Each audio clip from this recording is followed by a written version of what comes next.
Indian government जो education पर हर साल स्पेंड करती है, उस एक्सपेंडिचर को दो तरीक़ों से रिप्रेजेंट किया जाता है। पहला, as a percentage of total government expenditure, जो कि शो करता है कि गवर्नमेंट के लिए एजुकेशन सेक्टर कितना इम्पॉर्टेंट है। 1952 में ये 7.92% था, जो कि 2020 में बढ़कर 16.54% हो गया। दूसरा तरीका होता है as a percentage of total gross domestic product यानी GDP, जो कि शो करता है कि इंडिया के लोगों की इनकम का कितना परसेंटेज एजुकेशन के डेवलपमेंट में स्पेंड हो रहा है इंडिया में। 1952 में ये 0.64% था, जो कि 2020 में बढ़कर 4.47% हो गया। 1952 से 2020 तक के पीरियड की बात करें तो एजुकेशन सेक्टर में जो एक्सपेंडिचर हुआ है उसमें राइज एंड फॉल देखने को मिला है, एंड गवर्नमेंट के साथ साथ प्राइवेट एंटिटीज़ ने भी एजुकेशन सेक्टर में इन्वेस्ट किया है। अब एजुकेशन में 3 लेवल्स हैं, प्राइमरी, जिसे हम एलिमेंट्री एजुकेशन भी बोल सकते हैं, सेकेंडरी एजुकेशन और टर्शरी एजुकेशन। इंडियन गवर्नमेंट का एजुकेशन सेक्टर में जो एक्सपेंडिचर होता है उसका बहुत बड़ा हिस्सा एलिमेंट्री एजुकेशन में जाता है। एलिमेंट्री एजुकेशन में 6 से 14 ईयर्स तक के स्कूल जाने वाले बच्चे आते हैं, और टर्शरी एजुकेशन को एक्सपेंडिचर में सबसे कम हिस्सा मिलता है। टर्शरी एजुकेशन में कॉलेजेस और यूनिवर्सिटीज़ आते हैं जिनमें हायर स्टडीज़ होती हैं। बट अगर हम एक्सपेंडिचर पर स्टूडेंट की बात करें तो टर्शरी एजुकेशन में ज़्यादा है compare to elementary education, and इसका एक रीज़न ये भी हो सकता है कि इंडिया में हायर स्टडीज़ में कम स्टूडेंट्स एडमिशन लेते हैं compare to number of students जो एलिमेंट्री एजुकेशन में एडमिशन लेते हैं।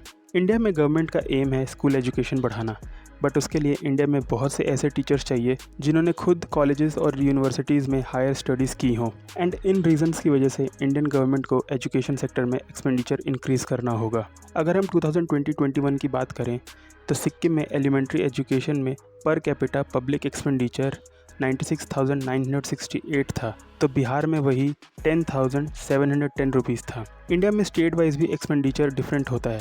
इसका एक रीज़न तो पॉपुलेशन भी हो सकता है, क्योंकि बिहार में पॉपुलेशन ज़्यादा है तो टोटल एक्सपेंडिचर को पर पर्सन डिस्ट्रीब्यूट किया जाए तो वो अमाउंट कम ही हो जाएगा। अब इस डिफरेंस की वजह से स्टेट वाइज भी स्टूडेंट्स को एजुकेशनल अपॉर्चुनिटीज़ कहीं कम और कहीं ज़्यादा मिलती हैं।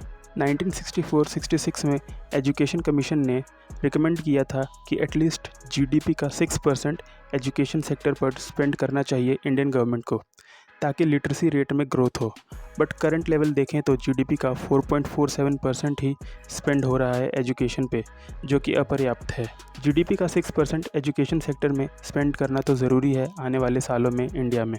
1999 में तपस मजूमदार कमेटी ने रिकमेंड किया था कि 10 सालों में यानी 1998-99 से 2006-07 तक इंडियन गवर्नमेंट को एजुकेशन सेक्टर में 1,37,000 करोड़ रुपीस स्पेंड करने होंगे, ताकि 6 से 14 ईयर्स तक के सभी बच्चे इंडिया में स्कूल में एजुकेशन ले सकें।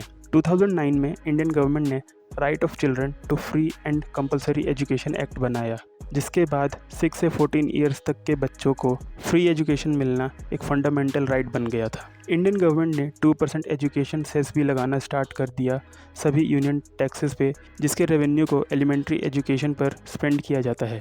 हायर एजुकेशन को बढ़ावा देने के लिए भी गवर्नमेंट स्पेंड करती है, और टाइम टू टाइम नई एजुकेशन लोन स्कीम्स भी अनाउंस करती है, ताकि ज़्यादा से ज़्यादा बच्चे हायर एजुकेशन ले सकें। अगर हमें किसी देश का एजुकेशनल अचीवमेंट देखना है तो हम उस देश के adult literacy rate, primary education completion rate और यूथ लिटरेसी रेट देखेंगे। इंडिया में हम अगर 1990 से 2017-18 तक का डेटा और स्टैट्स देखें तो परसेंटेज इंक्रीज़ हो रहा है, एंड होपफुली इंडिया में 100% लिटरेसी रेट हो जाएगा।